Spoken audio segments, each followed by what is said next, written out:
음, 상대를 보면서 말할 때 서로가 이렇게 대화라는 거는 한 사람이 대화를 하면은 조용히 있다가 또 이렇게 답을 하고 이래야 되는데 중간에 톡톡 튀어나오는 사람이 있어요. 그건 아주 잘못된 거죠.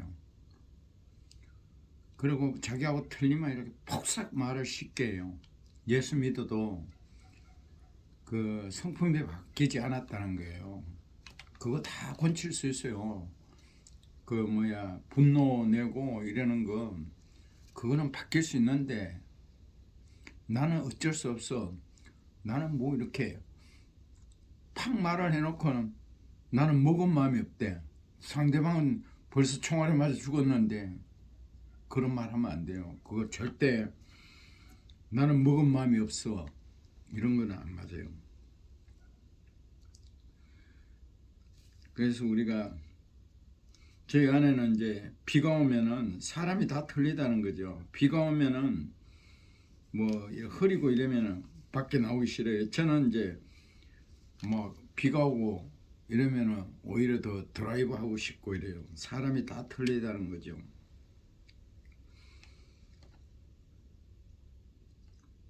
그래서 사람이 이제 보면은 밥을 먹을 때 아침마다 똑같은 이야기를 반복하면 잔소리예요. 뭐 밥을 남기지 말아라. 자기중심적에서 그때 어떤 사람에게 내가 하여튼 지식이 높은 사람인데 같이 좀 있으면서 몇 달 있으면서 똑같은 이야기를 하여튼 한 수백 번은 들은 것 같아요. 그건 잔소리가 되는 거예요.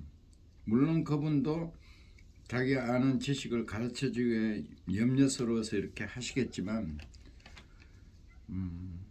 그거는 밥을 깨끗하게 먹어야 된다. 반복해서 밥 먹을 때마다 그런 건 잔소리예요. 어쨌든 간 자기하고 똑같아야 된다는 거예요. 그 자체가 상대방에게 부담을 주는 거예요. 그리고 보면 친구가 둘이 이제 뭐 영철이하고 갑돌이가 있었는데 얘들은 마지막에 이제 중학교를 다녔는데 80점짜리예요. 두 사람이 틀린 거 뭔가 하면 한 사람은 70점을 맞았고 한 사람은 80점을 맞았어요. 그 엄마가 80점 맞은 엄마가 그 80점 맞은 아들에게 오면 너 이것밖에 못했어? 계속 이런 거예요. 그 다음에 또 다음에 더 잘하라고 또 80점이에요. 너 그거밖에 못하니? 이렇게 80점이면 그 점수가 높은 거 아니에요? 길을 쪽에서. 근데 한 엄마는 70점 맞은 애를 맞다가 80점을 맞으니까 아주 잘했네. 그 다음에 또 잘했네. 80점을 또 잘했네. 이렇게 했는데 두 사람의 차이는 뭔가 하면은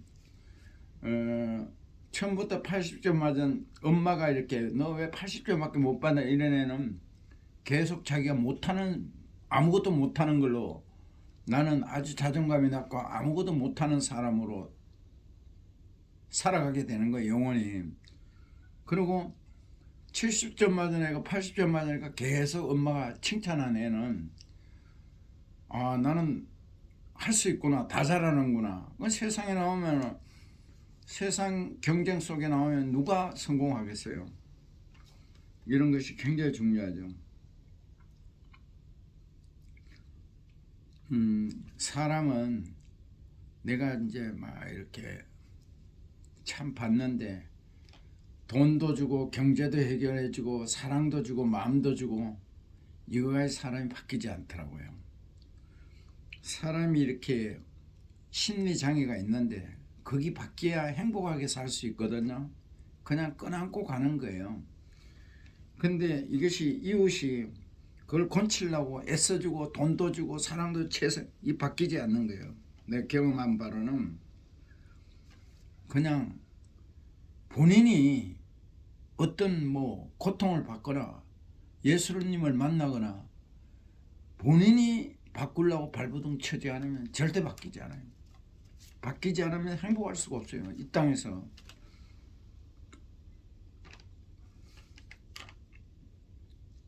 그래서 오늘의 유튜브 제목은 나를 봅니다라는 제목으로 올리겠습니다. 예쁜 사람의 눈에는 예쁜 사람만 보이고 못난 사람의 눈에는 못난 사람만 보인다는 말이 있습니다. 우리는 내 모습을 어떻게 볼 수 있을까요? 물론 거울을 통해 나를 볼 수 있지만 겉으로 보이는 내 모습 말고 나의 속사람은 어떻게 볼 수 있을까요? 하나님께서 사람을 창조하실 때 눈은 다른 대상을 바라보도록 지으셨습니다.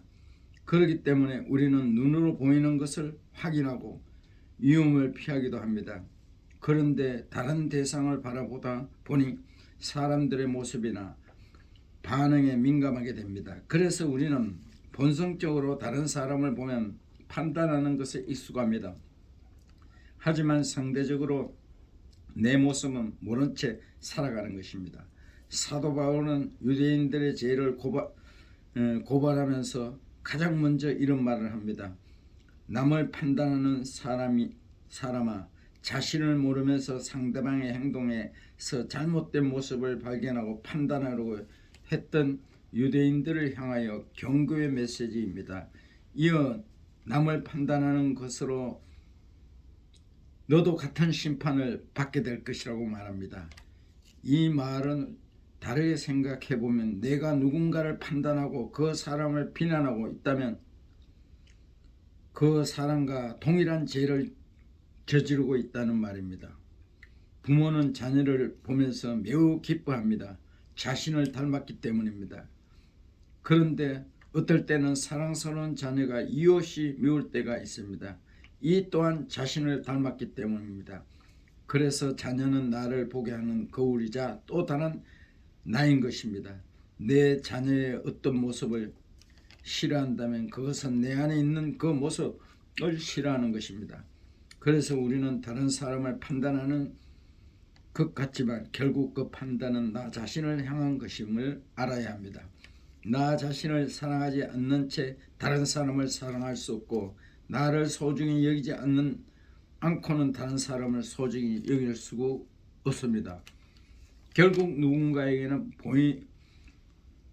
누군가에게서 보이는 좋은 모습, 안 좋은 모습들은 바로 나를 보는 거울과 같다는 것입니다.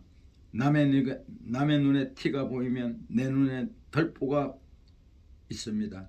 참 무서운 말입니다. 남에게서 작은 잘못이 보이면 이미 내 안에는 더 큰 죄가 있다는 말입니다. 남을 판단하는 것을 하나님이 싫어하시는 이유는 판단은 하나님처럼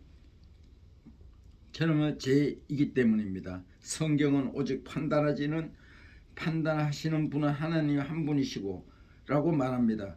그런데 내가 남을 판단하면 어느새 내가 하나님이 되어 있는 것입니다. 우리 그리스도인은 이것을 경계하고 두려워해야 합니다.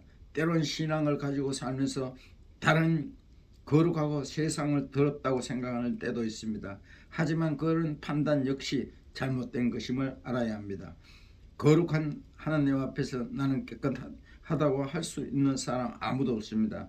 남을 보기 전에 내 먼저 나를 볼 수 있기를 바랍니다. 사람은 어떤 이제 이성을 찾고 엄마의 중학생이 되고 이러면은 빠르면 초등학생이 되면 나를 발견하려 한다는 거죠.